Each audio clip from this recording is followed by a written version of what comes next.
आप जो माइनॉरिटी की परिभाषा मांग रहे हैं तो जाकर पहले रईस शेख से पूछिए, जो ऑल इंडिया माइनॉरिटी प्रोग्राम में कह रहे हैं मुसलमानों के लिए आरक्षण, बाकी माइनॉरिटीज के लिए आरक्षण की मांग नहीं कर रहे हैं। 10,000 करोड़ दे दो सिर्फ मुसलमानों के लिए, बाकी माइनॉरिटीज के लिए नहीं मांग कर रहे हैं। तो सर ये मांग पहले जाकर आप पहले ये क्लैरिफिकेशन आप रईस शेख से लीजिए।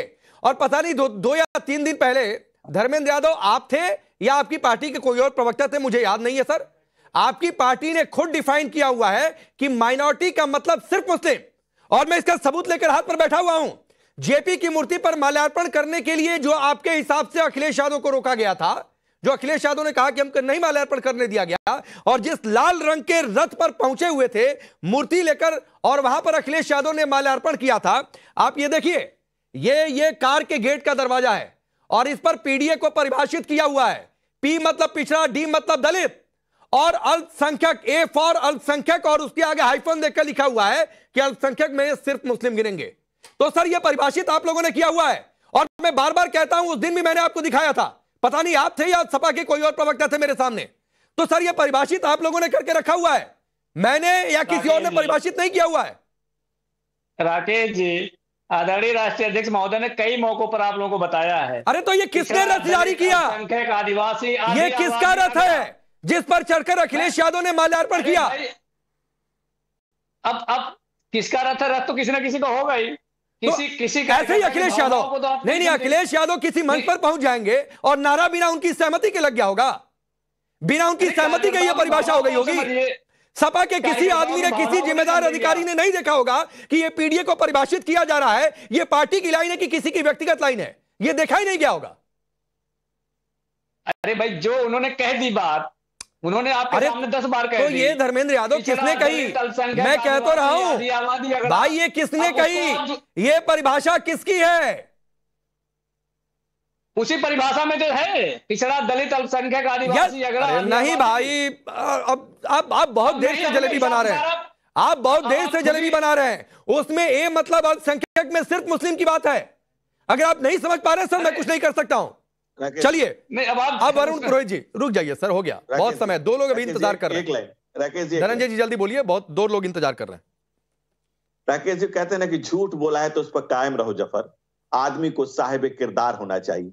लेकिन सपा का पूरा चरित्र जो है वो शर्मसार करने वाला है, तो मुसलमान के लिए मुल्क को शर्मसार कर रहे हैं। और आने वाली, कहते हैं ना कि आग का क्या है, पल 2 पल में लगती है, बुझते बुझते एक जमाना लगता है। जो आज अवधेश जी भाई साहब ठीक कर रहे थे, जो आगे आज लगा रहे हैं, मुल्क को इसकी क्या कीमत चुकानी पड़ेगी, आने वाली पीढ़ियां इसके लिए माफ नहीं करेंगी। ठीक है, मैं आगे बढ़ रहा हूं। आने वाली पीढ़ियां इसके लिए माफ। ठीक है, मैं यहीं से शुरू करूंगा धनंजय जी, आपसे यहीं से शुरू करूंगा। वरुण पुरोहित जी, क्या कांग्रेस पार्टी अपने एक साथी दल की इस मांग से सहमत है कि संविधान संशोधन करके धर्म आधारित आरक्षण की व्यवस्था हो जाए और उसमें मुसलमानों को सबसे पहले आरक्षण दिया जाए? राकेश जी, मुझे आपने बहुत कम समय लास्ट में बुलाया, तो मैं नहीं बहुत समय है, चिंता मत करिए, बहुत समय अनइंटरप्टेड बोलने दिया जाए। एक तो जिनको मुल्क की चिंता हो रही है, उनका कोई रोल नहीं है मुल्क को बनाने में, सबसे पहली बात। दूसरी, जो विपक्ष है, भारतीय जनता पार्टी, इनके जो अनुवांशिक संगठन है, प्रोपोगंडे के नैरेटिव क्रिएट करने में मास्टर है, उसमें उलझना नहीं चाहिए। क्या मुसलमान लोकतांत्रिक व्यवस्था का हिस्सा नहीं है? क्या वोटर नहीं है? आपके मुसलमान के वोट क्यों मांग रहे हैं? मुसलमान के मतलब भारतीय जनता पार्टी जो प्रोग्राम चलाए वोट मांगने के, उस हिसाब से दूसरी पार्टियां वोट मांगे।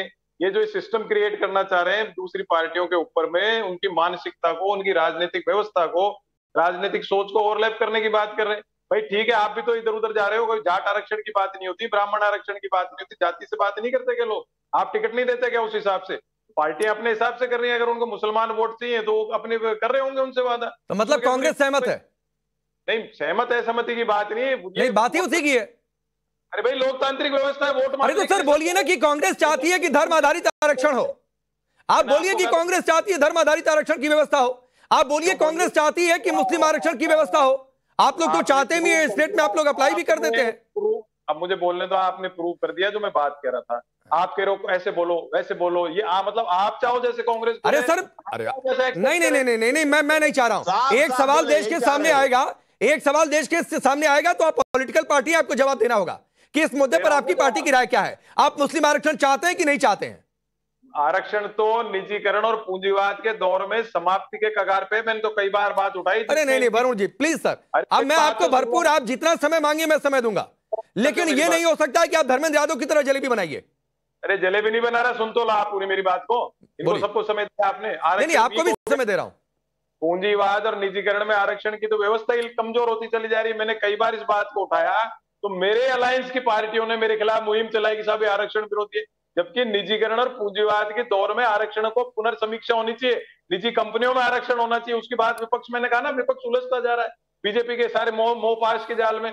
जब आप निजीकरण कर दोगे, पूंजीवाद कर दोगे, सरकारी नौकरियां नहीं रहेंगी, तो आरक्षण किसको मिलेगा? वरुण जी, सर आप इतने, सुनिए ना सर, आप बड़े सीनियर आदमी हैं जी, लेकिन आप, ऐसा तो नहीं कि सवाल को आप समझ नहीं रहे हैं।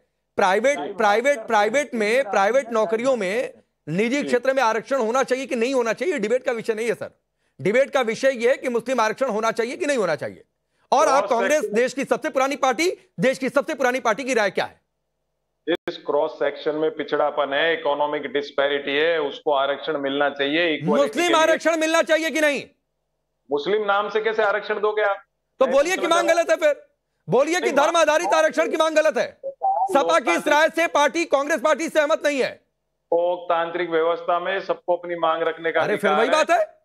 अरे भाई, हमको समाजवादी पार्टी की मांग पक्ष में है कि नहीं, ये बोलने की क्या आवश्यकता है? क्यों नहीं है?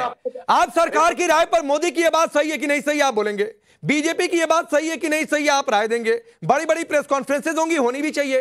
तो सर सपा की यह बात ठीक है कि नहीं ठीक है बताने में क्या दिक्कत है? देखिए, सपा का अपना सोच है, अपनी आइडियोलॉजी, हमारी अपनी आइडियोलॉजी है। ये क्या बात है? बहुत सही गठबंधन धर्म निभा रहे हैं आप, बहुत सही गठबंधन धर्म निभा रहे हैं।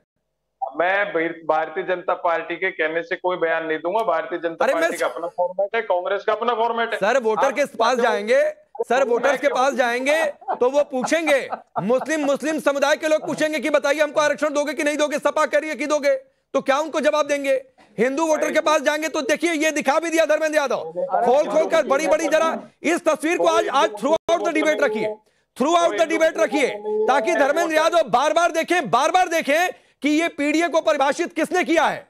ये देखिए, ये आपकी पार्टी का ये रथ है जिस पर चढ़कर अखिलेश यादव ने माल्यार्पण किया था। उसके ड्राइवर साइड के गेट पर क्या लिखा हुआ है, ये बार बार मैं आपको दिखाऊंगा धर्मेंद्र यादव, और देश भी देखे बार बार। चलिए मैं आ रहा हूं वरुण पुरोहित जी, मुझे पता है कि शायद अभी आपके लिए जवाब देना मुश्किल हो रहा है। एक मेहरदीन से भी मैं राय ले लूं, उसके बाद मैं फिर से नए सिरे से डिबेट को शुरू करूंगा। मेहरदीन, आप लोग तो बड़े खुश होंगे इस राय से कि हाँ भाई मुस्लिम आरक्षण तो कर ही दो।